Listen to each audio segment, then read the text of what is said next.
রথযাত্রা এই নামটা শুনলে মনে পড়ে মায়ের হাত ধরে মেলায় ঘুরতে যাওয়া আর গরম গরম জিলিপি খাওয়ার কথা। রথ শব্দের অর্থ হলো যুদ্ধযান বা চাকাযুক্ত ঘোড়ায় টানা হালকা যাত্রীবাহী গাড়ি।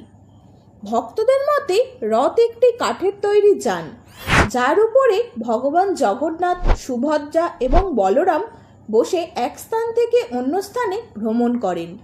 ভগবানের এই রথ আরোহণই রথযাত্রা নামে পরিচিত। তবে চলুন জেনে নেওয়া যাক কিভাবে এবং কবে থেকে রথযাত্রার আবির্ভাব হলো। হিন্দু ধর্মের অন্যান্য উৎসবের মতোই রথযাত্রাও এক জাঁকজমকপূর্ণ ধর্মীয় অনুষ্ঠান। হিন্দু পঞ্জিকা অনুসারে আষাঢ় মাসের শুক্লা দ্বিতীয়া তিথিতে এই উৎসবটি পালিত হয়ে থাকে।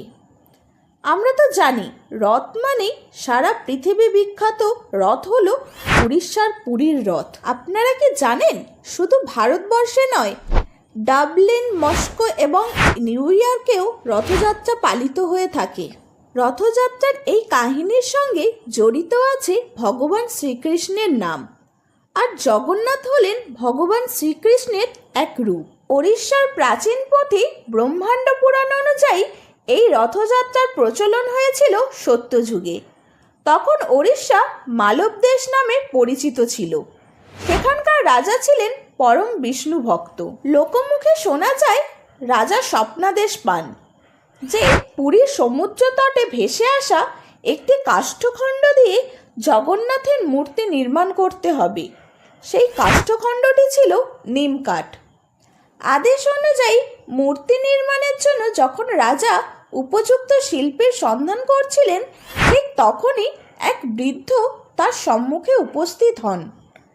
তিনি জানান তিনি এই মূর্তিটি তৈরি করবেন এবং রাজার কাছে মূর্তি নির্মাণের জন্য কয়েকদিন সময় চেয়ে নেন এবং সেই সঙ্গে তিনি জানান মূর্তি নির্মাণকালে কেউ যেন তার কাজে বাধা না দেয়।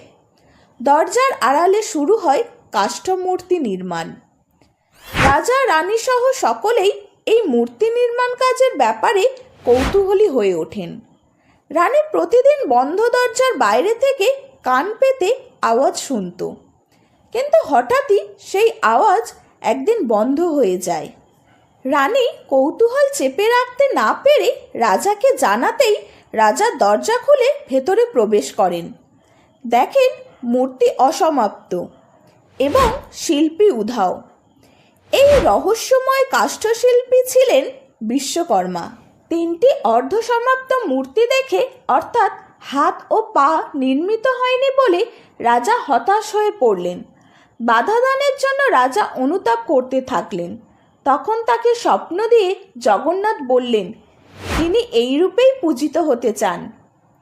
এইভাবেই আবির্ভাব ঘটে জগন্নাথ দেবের এবং সেই থেকেই শুরু হয় তার পুজো।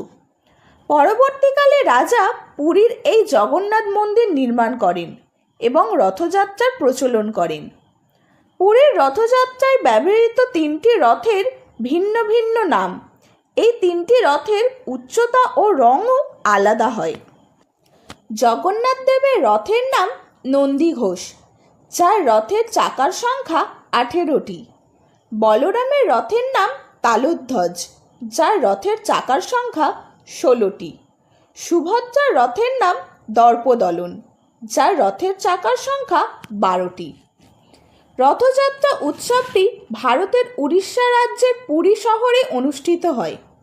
ভগবান জগন্নাথ তার ভাই বোনকে নিয়ে তিনটি বিশাল কাঠের রথে চড়ে গুন্ডিচা মন্দিরে বেড়াতে যান। তাদেরকে মোটা দড়ির সাহায্যে টেনে নিয়ে যাওয়া হয়। এই দড়িটিরও কিন্তু একটি আলাদা নাম আছে, যা শঙ্খচূড়া নাগুনি নামে পরিচিত। তারা এই মন্দিরে 1 সপ্তাহের জন্য বাস করেন। তারপর আবার জগন্নাথ তার ভাই বোনকে নিয়ে মন্দিরে ফিরে যান। বর্তমানে এই রথযাত্রা বিশ্ববিখ্যাত এবং সারা ভারতবর্ষের মানুষের কাছে এক আনন্দের অনুষ্ঠান। ভক্তদের সমাগমের ছেয়ে যায় গোটা শ্রীক্ষেত্র। গোলক মোটিভেশনের পক্ষ থেকে আপনাদের সবাইকে রথযাত্রার শুভেচ্ছা রইল।